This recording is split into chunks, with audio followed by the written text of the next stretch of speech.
आज मी बनवले होते बटाट्याचे पराठे। यासाठी मी पहिला घेतले बटाटे उकडून, मग त्याला सोललं आणि असं स्मॅश केलं।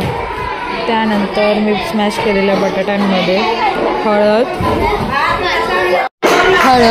टाकली, मग त्यानंतर जिरे पावडर टाकली, जिरे पूड म्हणू शकतो ते पावडर जे पण असं जिरे टाकली आणि त्यानंतर मग मी त्याच्यामध्ये ॲड केलं असं मिरची मस्त मी अशी चेचून त्याच्यामध्ये ॲड केलेली होती।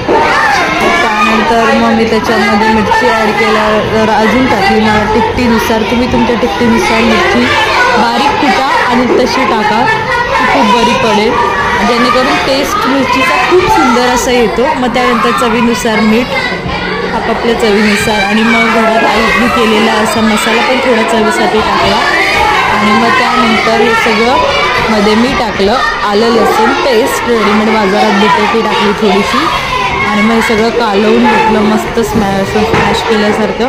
आणि ह्याचे वडे करतो तसे गोळे करायचे, म्हणजे पूर्णत आपण कसं पुरण भरतो तशा पद्धतीने ह्याचे वडे करायचे।